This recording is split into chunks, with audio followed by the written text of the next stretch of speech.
प्रिय विद्यार्थियों, BA part third year की पेपर फर्स्ट आधुनिक भारत का इतिहास का चौथा लेसन ब्रिटिश भू राजस्व व्यवस्था व उसके प्रभाव आज प्रारंभ होगा। इससे पहले लास्ट क्लास में अपन ने आंग्ल फ्रांसीस संघर्ष के बारे में पढ़ा था, किस प्रकार उनके मध्य 3 संघर्ष हुए और अंतिम रूप से अंग्रेज विजयी हुए। वो लेसन हार्ड था, इसीलिए मैंने सेकंड जो अपना लेसन लिया था उसी टॉपिक का, उसमें उस युद्ध को पुनः रिपीट भी किया है। तो अच्छी तरह से समझने की कोशिश कीजिए, आसानी से वो आपके समझ में आ जाएगा।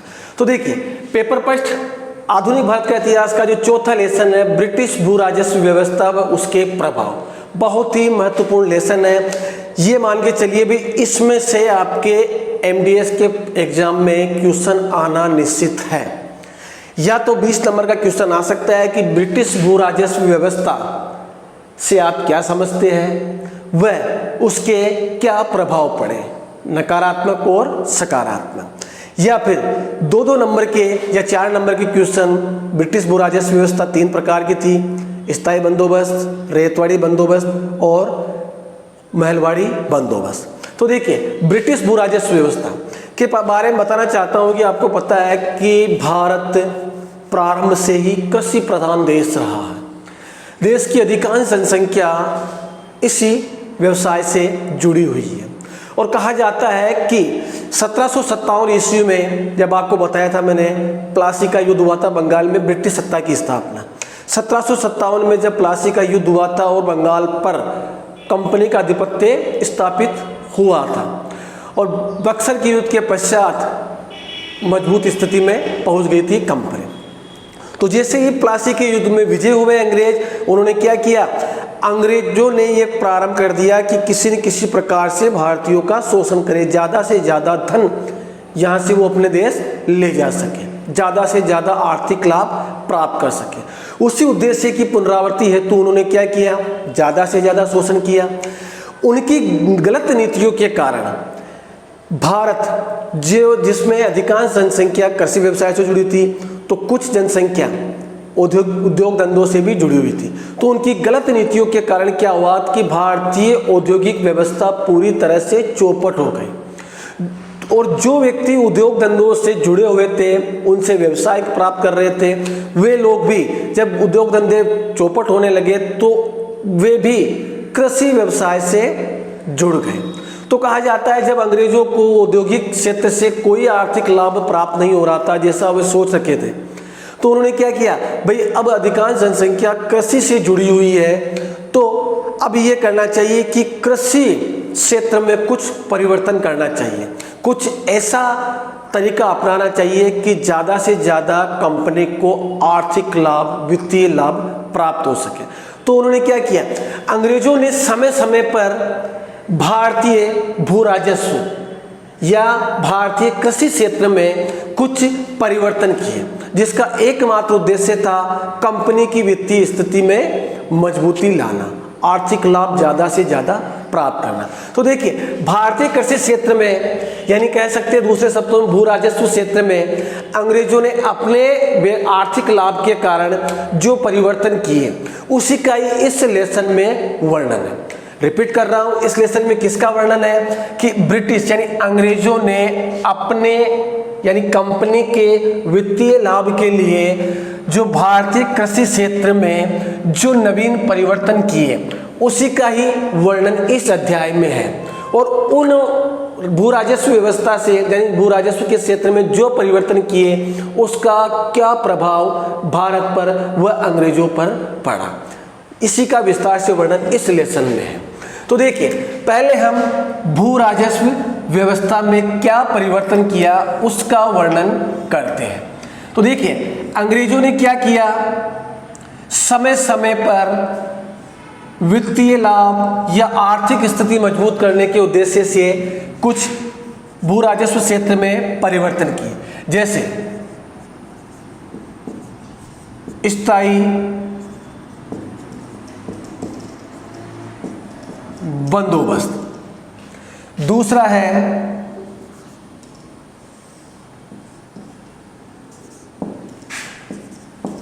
रेतवाड़ी बंदोबस्त। और तीसरा है महलवाड़ी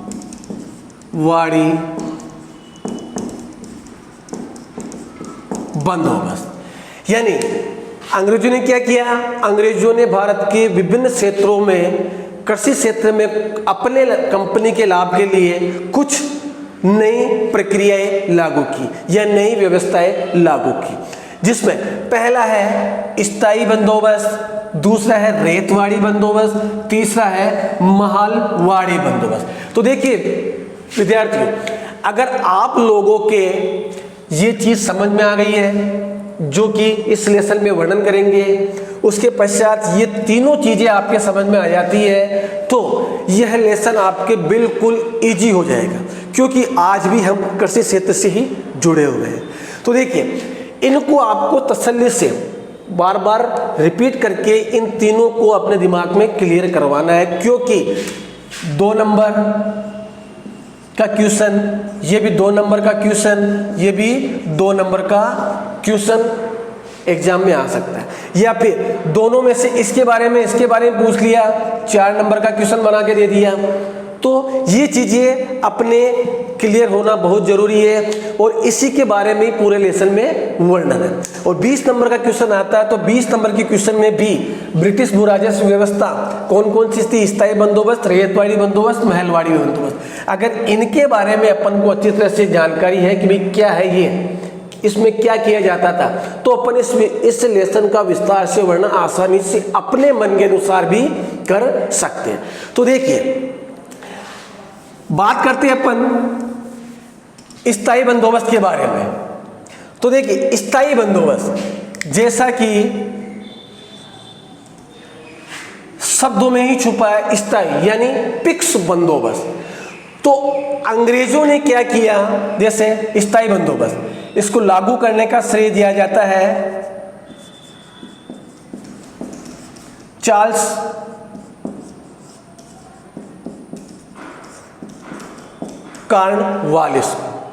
कॉर्नवालिस ने लागू किया था। और इसके तहत क्या होता था कि जमींदारों को पाबंद किया गया था कि आप अपने गांव से या अपने क्षेत्र जहां पर उसे जमींदार नियुक्त किया गया है, वहां से वो लगान वसूल कर किसानों से अंग्रेजों को जमा कराता था अपना हिस्सा काट कर। यानी स्थायी बंदोबस्त क्या है, स्थायी बंदोबस्त में जमींदारों को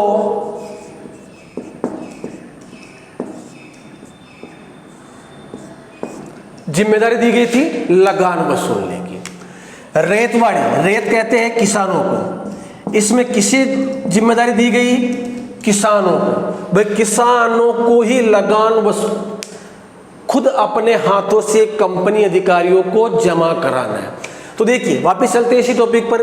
स्थायी बंदोबस्त क्या है, स्थायी यानी फिक्स, कोई परिवर्तन नहीं रहना है। अंग्रेजों ने, जैसे चार्ल्स कॉर्नवालिस था, चार्ल्स कॉर्नवालिस ने क्या किया कि एक भू राजस्व क्षेत्र में एक नया बंदोबस्त लागू किया, जिसे कहा जाता है स्थायी बंदोबस्त। स्थायी बंदोबस्त यह 10 साल तक स्थायी रहता था, यानी न तो इस भू कर में कमी की जा सकती थी, न ही इसमें वृद्धि की जा सकती थी।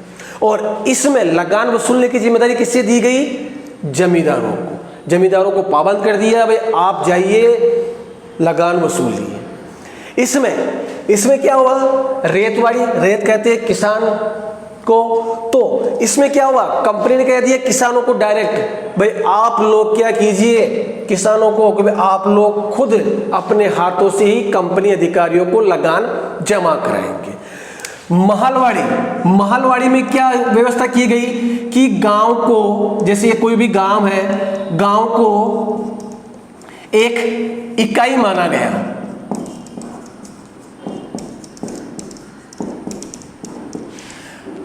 पूरा एक गांव है, गांव को एक इकाई मान लिया भाई कि ठीक है, आप आकलन लगा लिया भाई इस गांव से कितना उत्पादन होता है, उसी में से अपना राजस्व निर्धारण कर दिया कंपनी ने। और गांव का जो मुखिया है या गांव के जो प्रमुख व्यक्ति होते हैं उनको कह दिया भाई आप लोग लगान वसूल कर जमा करवाइए। तो देखिए वापस रिपीट कर रहा हूं, स्थायी बंदोबस्त में स्थायी था, न तो कमी कर सकता था न वृद्धि हो सकती थी लगान में। पाबंद किसको किया? जमींदारों को। भाई जमींदार आप लोग जाइए लगान वसूलिए और लगान हमें जमा करवाइए। रेतवाड़ी बंदोबस्त में क्या हुआ? रेतवाड़ी बंदोबस्त किसने लागू किया? थॉमस मुनरो व कर्नल रीड ने किसानों को पाबंद कर दिया, भी किसान खुद ही लगान जमा कराएंगे। महलवाड़ी गांव को इकाई मान लिया, जैसे उदाहरण के तौर पर उदाहरण ले सकते हैं अपने कॉलेज का। भाई कॉलेज से लगान वसूलना है या टैक्स वसूलना है तो कॉलेज का जो मुखिया है वो क्या करेगा? लगान खुद अपने हाथों से पूरी ही परिधि का लगान खुद जमा कराएगा। उसी प्रकार गांव को इकाई मान लिया, अब गांव का जो मुखिया है वो खुद अपने हाथों से गांव का लगान वसूलता था पहले और खुद लगान जमा कराता था। इसमें व्यक्तिगत तो जिम्मेदारी थी ही, इसके अलावा सामूहिक जिम्मेदारी भी होती थी। जैसे मान लो किसी गांव के किसी व्यक्ति ने, किसी किसान ने लगान नहीं जमा कराया तो क्या करता था? उस गांव के जो अन्य व्यक्ति है वो भी उसका लगान खुद जमा कराते थे। यानी व्यक्तिगत के साथ साथ सामूहिक लगान चुकाने की जिम्मेदारी भी गांव के प्रत्येक किसान की होती थी। यह लागू किया था किसने? हॉल्ट मैकेंजी ने। क्लियर है? वंस मोर रिपीट कर रहा हूं, स्थायी बंदोबस्त फिक्स रहता था, जमींदारों को पाबंद किया, लगान वसूलना है, लगान कंपनी अधिकारियों को जमा करवाना है। लागू किसने किया? चार्ल्स कॉर्नवालिस ने। रेतवाड़ी बंदोबस्त, इसमें किसानों को जिम्मेदारी दी गई लगान वसूलने की, और किसने लागू किया? थॉमस मुनरो व कर्नल रीड ने। महलवाड़ी बंदोबस्त, इसमें क्या है? गांव को इकाई मान लिया और व्यक्तिगत के साथ साथ सामूहिक जिम्मेदारी भी गांव की होती थी। यानी एक के जमा नहीं कराने पर दूसरे किसान लोग उसका भी लगान जमा कराते थे। लागू किसने किया? हॉल्ट मैकेंजी ने।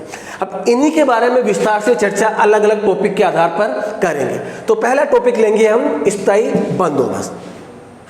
तो देखिए स्थायी बंदोबस्त के बारे में भी मैंने बताया आपको कि यह बंदोबस्त भू राजस्व क्षेत्र में किया गया एक परिवर्तन था और इसका एकमात्र उद्देश्य कंपनी की वित्तीय स्थिति में सुधार करना था। तो पहला टॉपिक लेते हैं हम स्थायी बंदोबस्त।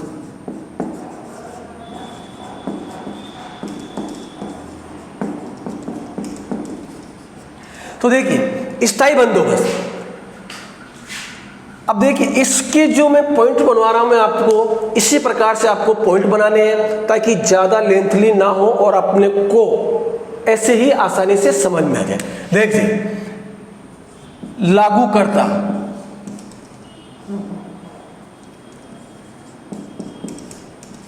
कौन था? चार्ल्स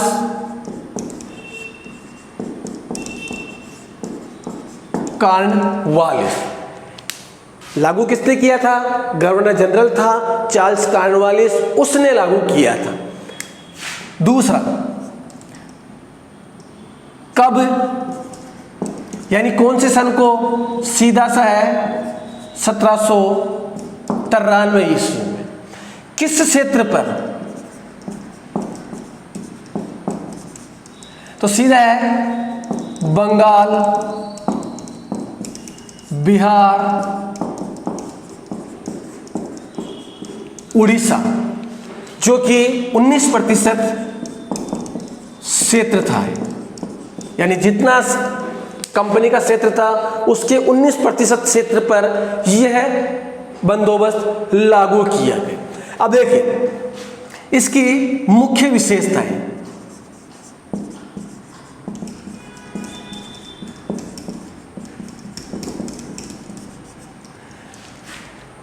यह आ गया लागूकर्ता चार्ल्स कॉर्नवालिस। कब लागू किया? 1793 ईस्वी में। क्षेत्र कौन सा था? बंगाल, बिहार, उड़ीसा। कितने प्रतिशत क्षेत्र पर? 19% क्षेत्र पर। अब इसकी जो मुख्य विशेषताएं हैं तो देखिए पहली जो मुख्य विशेषता है, इसे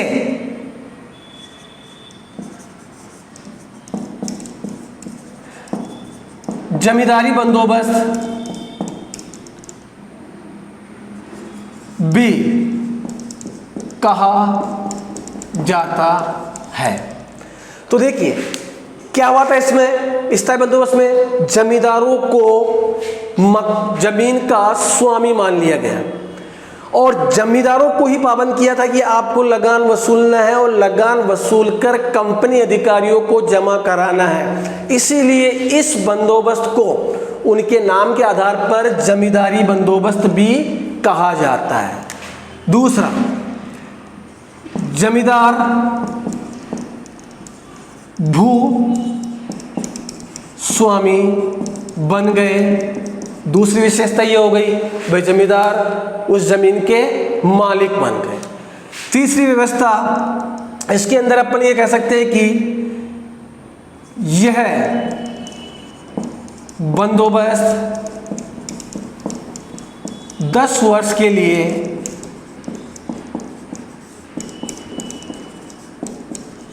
स्थायी था, यानी न तो कमी कर सकती थी न ही वृद्धि कर सकती थी। कमी करने का तो सवाल ही नहीं होता है, लेकिन इसमें वृद्धि भी वो नहीं कर सकते। नेक्स्ट, इसे सूर्यास्त कानून भी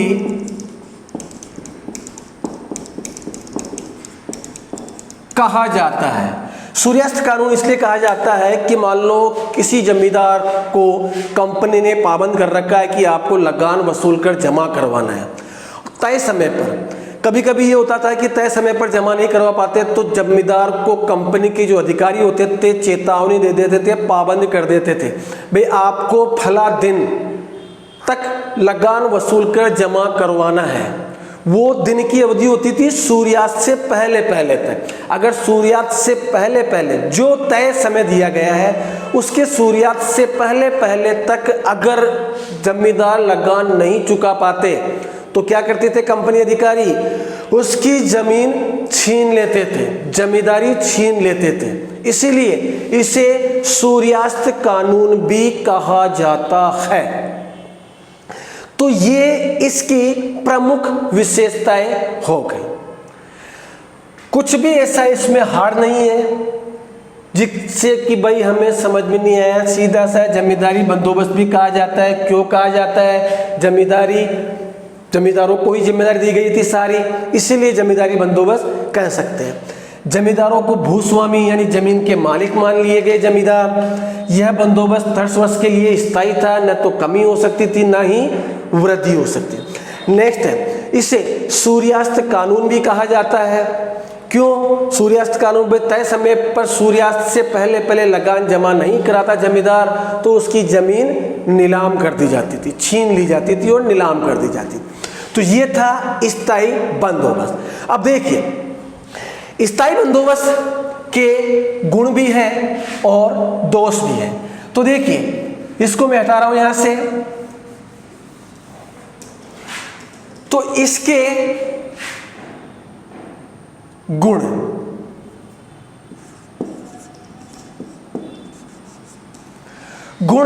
जिसमें से पहला यानी क्या क्या फायदा हुआ कंपनी को, और दोष तो सिर्फ और सिर्फ भारतीय किसानों पर पड़ा है।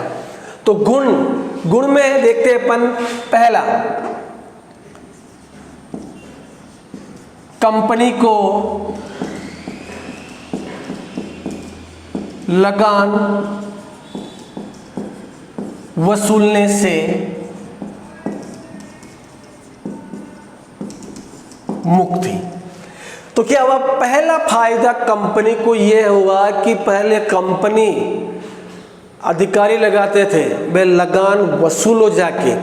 अब क्या हुआ? अब उन्हें लगान वसूलने का जो झंझट था उससे मुक्ति मिल गई, क्योंकि अब कौन लगान वसूल रहे थे? लगान वसूल रहे थे जमींदार।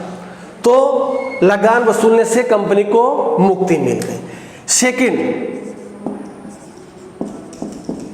बंगाल प्रदेश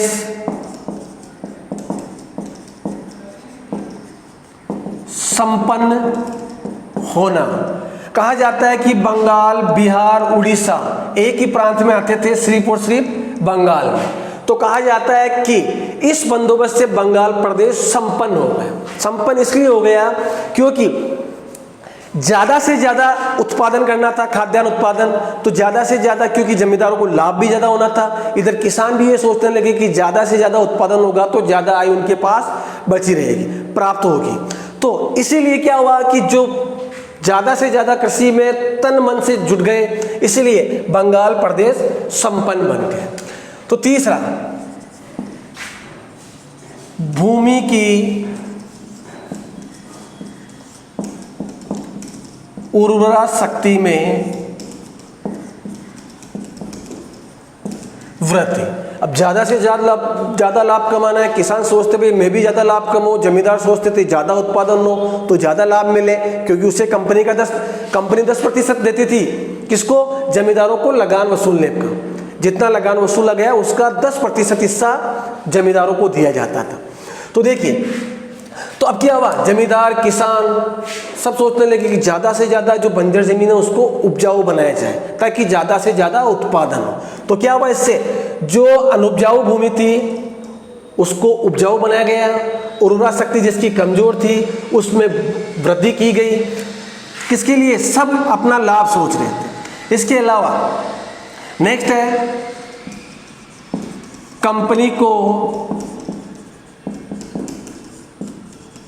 आर्थिक लाभ। कंपनी को लाभ हुआ, क्यों? पहले अधिकारियों को नियुक्त किया जाता था वेतन वो लगान वसूलने के लिए। अब क्या हुआ, और जो पूरा लगान ईमानदारी से जमा नहीं करवाते थे, अब क्या हुआ, अब कंपनी को एक विश्वसनीय व्यक्ति मिल गए, कौन? जमींदार, जिनका हिस्सा दिया जाता था और बाकी लगान कंपनी को दे देते थे। तो इससे क्या हुआ कि इससे पहले के मुकाबले इस बंदोबस्त लागू करने के पश्चात कंपनी को आर्थिक लाभ ज़्यादा होने लगे। नेक्स्ट, स्वामीभक्त वर्ग का उदय। देखिए, स्वामीभक्त वर्ग कौन था? जमींदार। जमींदारों को जिम्मेदारी दी गई थी। अब जमींदारों को जिम्मेदारी देने के पश्चात जमींदार संपन्न होने लगे, उनकी स्थिति में सुधार हुआ। तो क्या हुआ, स्वामीभक्त वर्ग का उदय हो गया। अंग्रेजों को एक वर्ग ऐसा मिला जो उसके प्रति निष्ठा रखते थे, स्वामी भक्ति की भावना रखते थे। ये कौन थे? जमींदार। तो कि स्वामी भक्त वर्ग कौन सा हुआ? जमींदार, जो अंग्रेजों के प्रति वफादार बने रहे। छठा पॉइंट है, कंपनी के प्रशासन में सुधार। कंपनी के प्रशासन में सुधार इस प्रकार होता है कि पहले जो कंपनी के पदाधिकारी थे वो लगान भी वसूलते थे, प्रशासनिक कार्य भी करते थे, डबल कार्य यानी वर्कलोड था। अभी क्या हुआ, अब सिर्फ और सिर्फ लगान वसूलने से मुक्ति मिल गई और अब सिर्फ और सिर्फ प्रशासनिक कार्य करना है। तो अब वो वर्कलोड से फ्री हो गए, तो प्रशासन में सुधार होने लगा, वो मन से प्रशासनिक कार्य करने लगे। 7वां पॉइंट आता है, जमींदारों की स्थिति में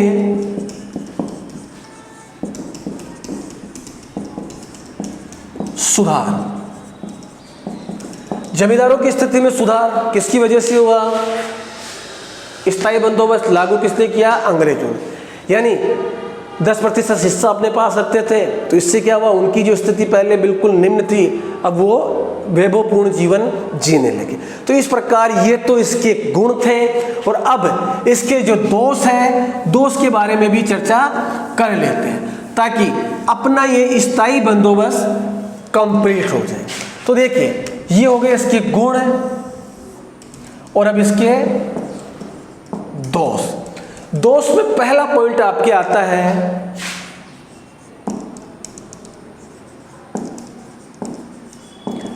कंपनी को आर्थिक नुकसान। कंपनी को आर्थिक नुकसान क्यों हुआ? अब आप कहोगे इधर तो कंपनी को लाभ हो रहा है और इधर नुकसान हो रहा है। लाभ तो हुआ, पहले के मुकाबले ज़्यादा धन प्राप्त होने लगा, लेकिन अब क्या हुआ, कंपनी को आर्थिक नुकसान ऐसे हो रहा है कि खर्चे बढ़ने लग गए थे, लेकिन क्या था, कमी या वृद्धि कर ही नहीं सकते थे, लगान बढ़ा नहीं सकते थे, तो खर्चे बढ़ने लग गए और राजस्व तो वही प्राप्त हो रहा है, तो क्या हुआ, आर्थिक नुकसान होना था। यानी इनकम तो वही आ रही है क्योंकि 10 सालों का बंदोबस्त था और खर्चे बढ़ने लग गए तो आर्थिक नुकसान होने लगा। दूसरा, किसानों का शोषण।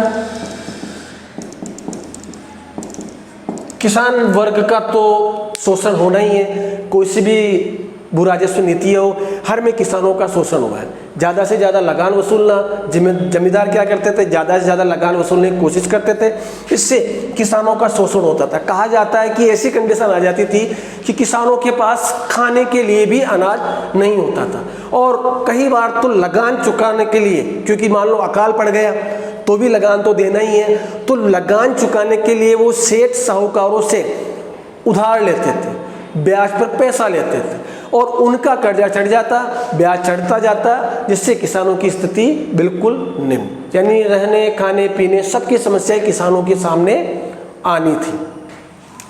तीसरा है जमींदारों का नैतिक पतन। जमींदारों का नैतिक पतन, अब इनकम होने लगी, देना तो कितना है, 10% तो जमा कराना है कंपनी को, तो ये क्या करते थे, ज़्यादा से ज़्यादा लाभ कमाने के लिए किसानों का शोषण करते थे, ज़्यादा लगान वसूलते थे और इससे क्या, ज़्यादा पैसा आने लगा तो भोग विलास में लीन रहने लगे, ऐशो आराम भरा जीवन व्यतीत करने लगे। तो कहा जाता है कि उनका जो चरित्र पहले अच्छा था वो बिल्कुल खत्म हो, कैरेक्टर लेस होने लगे, तो जमींदारों का नैतिक पतन होने लगा। नेक्स्ट, चौथा पॉइंट आता है दूसरे प्रांतों पर भार सिद्ध होना। यानी कहा जाता है कि अब आर्थिक नुकसान हो रहा है, यानी खर्चे बढ़ रहे हैं, इनकम वो की वही है, तो क्या करते, अब यहाँ की प्रशासनिक व्यवस्था चलाने के लिए अब क्या करते थे, अन्य प्रांतों पर वो लगान ज़्यादा बढ़ाते थे, तक भाई अब यहाँ से तो लगान में वृद्धि नहीं कर सकते, लगान फिक्स आना है, खर्चा ज़्यादा हो रहा, तो क्या करना है, अब अन्य प्रांतों पर लगान लगाओ ज़्यादा और वहाँ से जो लगान आता है वो यहाँ पर खर्च करो। तो इससे क्या हो गया, इस प्रांत यानी बंगाल, बिहार, उड़ीसा के प्रांत का जो प्रशासनिक खर्च था वो अन्य प्रांतों पर थोप दिया गया। तो क्या हुआ, दूसरे प्रांतों पर भार सिद्ध होना। पांचवा पॉइंट आता है सामाजिक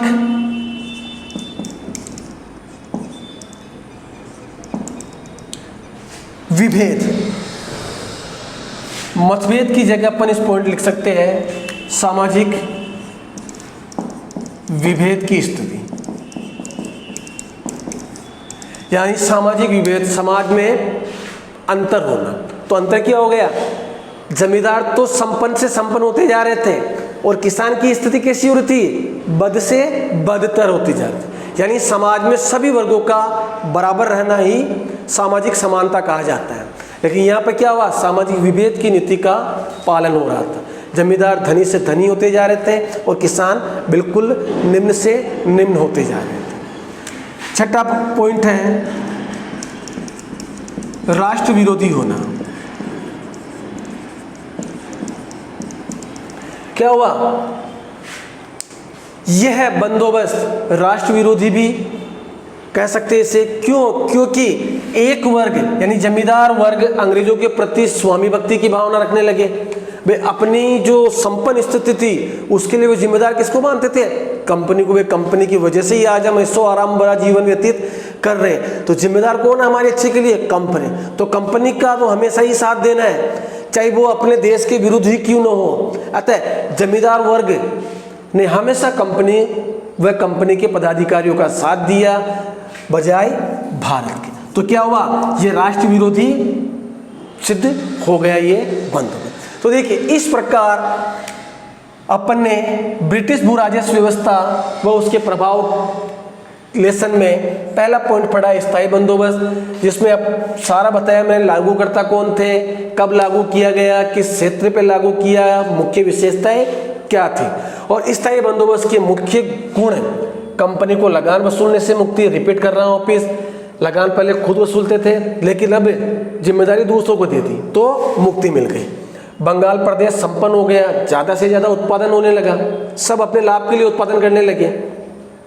भूमि की उर्वरा शक्ति में वृद्धि, अनउपजाऊ जमीन थी जहाँ बिल्कुल ही खाद्यान्न उत्पादन नहीं होता था, उसे उपजाऊ बनाया गया।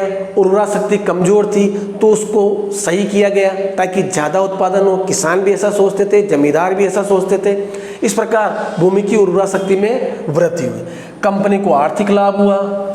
पहले कंपनी अधिकारी नियुक्त करते थे लेकिन अब क्या हुआ, अब जो तय समय पर ईमानदारी से लगान जमा नहीं कराते थे, भ्रष्टाचार करते थे, अब क्या हुआ, अब उन्हें वास्तविक उत्पादन का भाग मिलने लगा तो आर्थिक स्थिति मजबूत हुई। स्वामी भक्त वर्ग, जमींदार स्वामी भक्त हो गए अंग्रेजों के प्रति। कंपनी के प्रशासन में सुधार, पहले अधिकारी लगान वसूलते थे और प्रशासनिक कार्य भी करते थे लेकिन अब लगान वसूलने से मुक्ति मिलने के कारण प्रशासनिक कार्य वो आसानी से करने लगे। जमींदारों की स्थिति में सुधार, यानी स्थिति मजबूत हो गई। दोस्त, कंपनी को आर्थिक नुकसान, स्थायी आना लगान तो खर्चे बढ़ रहे हैं, अब क्या करें क्योंकि वृद्धि कर ही नहीं सकते थे, 10 साल के लिए था तो आर्थिक नुकसान होने लगा। किसानों का शोषण, सबसे कमजोर वर्ग यही है तो किसानों का शोषण, तो कोई सा ही भू राजस्व बंदोबस्त हो उसमें लगातार किसानों का ही शोषण हुआ है, चाहे स्थायी बंदोबस्त हो, चाहे रेतवाड़ी बंदोबस्त हो, चाहे महलवाड़ी बंदोबस्त हो। जमींदारों का नैतिक पतन, क्यों? क्योंकि लगान वसूलने की जिम्मेदारी जमींदारों को थी और ज़्यादा से ज़्यादा लगान वसूलते थे, ज़्यादा इनकम होने लगी, भोग विलास में लीन रहने लगे, ऐशो आराम भरा जीवन व्यतीत करने लगे तो कह सकते हैं कि कैरेक्टर लेस हो गया, नैतिक पतन। दूसरे प्रांतों पर भार सिद्ध होना, अब यहाँ से जो आय प्राप्त हो रही है उससे बंगाल, बिहार, उड़ीसा का खर्चा नहीं चल पा रहा तो अब लगान में वृद्धि नहीं कर सकते थे तो अन्य प्रांतों पर लगान में वृद्धि की गई ताकि वहां से प्राप्त इनकम को यहाँ लगाया जाए ताकि प्रशासनिक व्यवस्था सही ढंग से चला सके। सामाजिक विभेद, यानी समाज में एक तो संपन्न वर्ग जमींदार बन गए और एक निम्न वर्ग जिनकी स्थिति खराब, किसान, उनकी स्थिति खराब, यानी एक तो उच्च स्थिति में पहुंच गया और एक निम्न स्थिति में। और राष्ट्र विरोधी होना, यानी अंग्रेजों को एक स्वामी भक्त वर्ग मिला जिन्होंने समय समय पर अंग्रेजों का साथ दिया बजाय भारत को देने के, और इस प्रकार राष्ट्र विरोधी यह बंदोबस्त सिद्ध हो गया। Thank you. कल की क्लास में रेतवाड़ी बंदोबस्त और महलवाड़ी बंदोबस्त। Thank you. ओके।